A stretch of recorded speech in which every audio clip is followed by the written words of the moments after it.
Hi, this is Betsy from Cuttin Corners Vinyl in Nederland, Texas.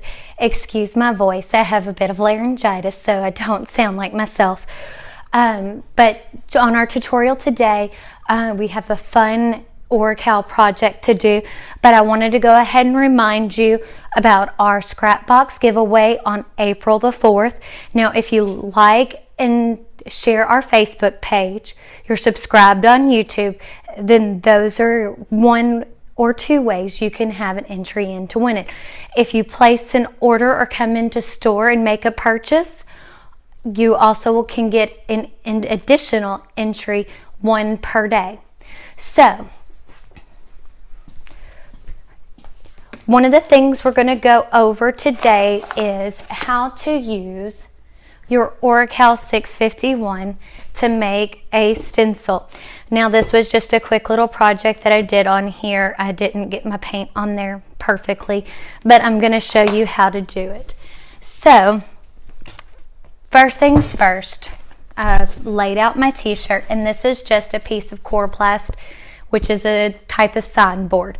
I like to have my shirt stretched onto here. It's easier to lay out this stencil. So, we're going to go ahead and get started and weed our design. Just like when we do a stencil project on wood or canvas, we are going to reverse weed it, which means remove the letters and leave the extra behind, the stuff that you normally throw away.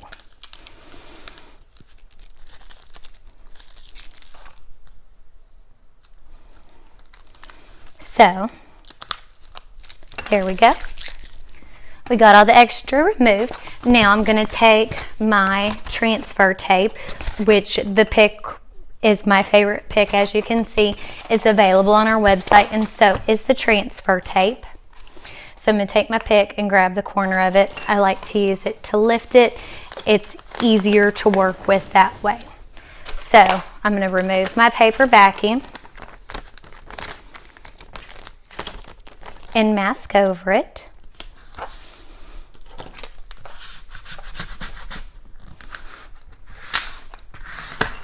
And as you can see, it really doesn't take any time at all. Now, I'm going to go ahead and use my handy dandy t-shirt guide, like I do for everything else that I do for t-shirt projects, and lay it out on the center of my shirt so I have a straight line to line this up off of. Now, I know you can do this method with the freezer paper and all that fun kind of stuff, but I like to do it this way. I get cleaner lines and I'm not sitting there having to iron on everything. This just is faster to me. And if y'all know me, I'm all about making things quick and easy. So, go ahead and remove that. We'll take and fold our design in half, which is very easy to see because you can see the light through to make sure you see your center mark. So I've got my center mark. As you can see, whenever I fold it backwards, so that way the vinyl doesn't stick to each other. So go ahead and stick that on in the center. Remove my t-shirt guide. There we go. And part of the reason why, as I said, I put the piece of sign board in there is so that way I have a hard surface to squeegee my vinyl onto. It just makes it so much easier. So, go ahead and remove the mask, which again, this is why I like a paper mask over a plastic mask. It goes on a whole lot easier and comes off a whole lot easier. And you're more than welcome to reuse your mask. I will take and do several pieces. If I'm doing a bunch of cups, I'll use the same piece to do a bunch of cups. There's no reason to not reuse it. As long as it's sticky enough to lift the vinyl, you're good. So as you can see, we went ahead and removed it, and we've got nice clean lines on there. It's not bubbled, so you're not going to have any issue with it. So I do recommend for this part, if you're doing a t-shirt that you're going to wash and dry, that you actually use fabric paint.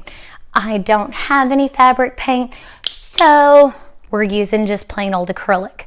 Now this will last through a few washes, but it won't last forever. And again, these are the Master's Touch that I bought at Hobby Lobby. They're regularly $4 each.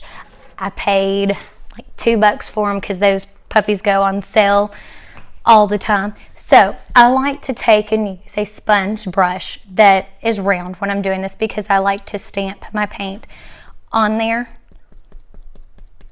so that way it goes on easy. Now, one of the things I don't do on this kind of project when I'm doing fabric like this, I will not remove this stencil until it's dry. That's why I went ahead and made a quick one, so you could see what it looks like when it's dry. So as you can see, just dab, dab, dab. It really does not take long at all. And you can use this process for all types of fabrics. I also have a burlap banner ready to go once I put the paint on this. So you can see that it works on that type of fabric as well. Now for the burlap banner, I didn't have to stretch it over anything, but there's no extra fabric behind it like on a t-shirt. And plus you don't want your paint to bleed through to the other side. And it's very easy. And you can make sure you're getting a nice even coat. Just you can see where you got it a little bit lighter. On that first one, I was just rushing through it so that way I would have a project done so y'all could see what it was like. My voice is absolutely terrible and I'm sorry, but I wanted to make sure that we still got our tutorial in today.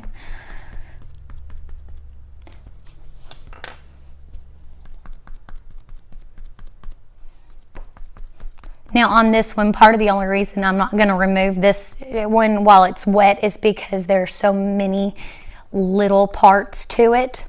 So I will wait until this is dry to remove this.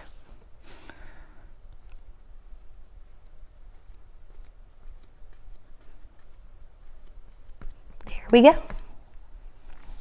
That's all done, and as you can see, we got a nice even coat of paint. So I'm going to set that to the side to dry. But as you can see on the one that I already did, even though I rushed through it, we've got nice clean lines. I mean, it looks great. When you're using fabric paint, it works even better. Now, for the burlap tutorial, I went ahead and already laid everything out and stuck it on here so it would go a little bit faster. But this was a banner I bought at Hobby Lobby. I buy a lot of my projects at Hobby Lobby for these small things. So again, small sponge brush and just dab, dab, dab.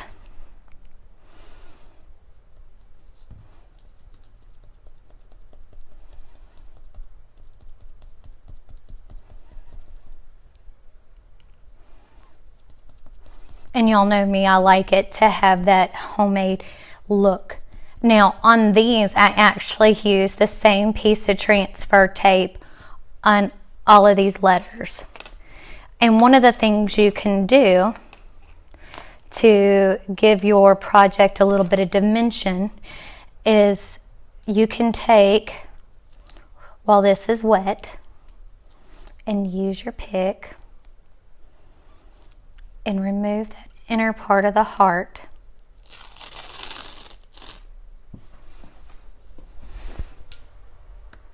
And throw that away. And take, and I'm going to grab another color of pink and put it on here. And take another little dabby brush, which these brushes are also from Hobby Lobby. They actually come from like the children's art section. I really like these. I don't know why. And my brushes, I end up throwing them away pretty quickly anyway, so If I can get them cheaper, I'm going to.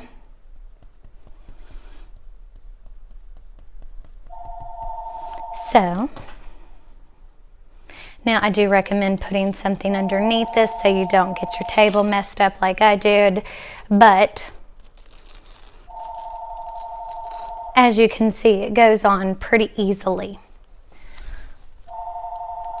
Here we go. And I'll go ahead and show you another letter, and then I'll take pictures and post them on Facebook so you can see the finished project. Now this is the Verde. I like this color. It's like a minty green. As you can tell, teals and pinks are some of my favorite colors.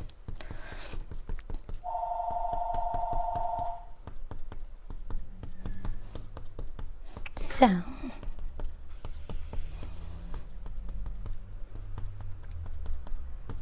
just keep dabbing.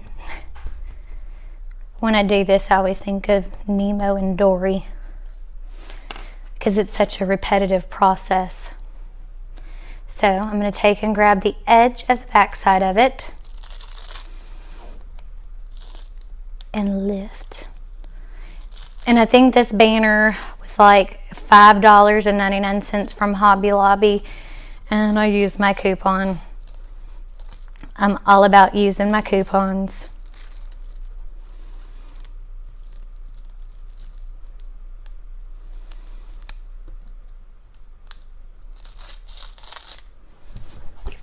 Oop. That's good on it. It's okay though. If I mess it up, I can make another one, which we did not. So as you can see, that's what it looks like so far. I'm going to take a paper towel and wipe away my excess paint where I got it off the stencil, but I'm working quickly. So as you can see, it's a fun and easy and quick project that you can do. It's not anything hard, and it goes a lot faster than when you're using the freezer paper method. So if you have any questions or comments, please leave them down below.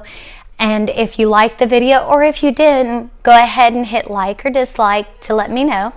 And go ahead and hit subscribe. Thanks, and y'all have a great day.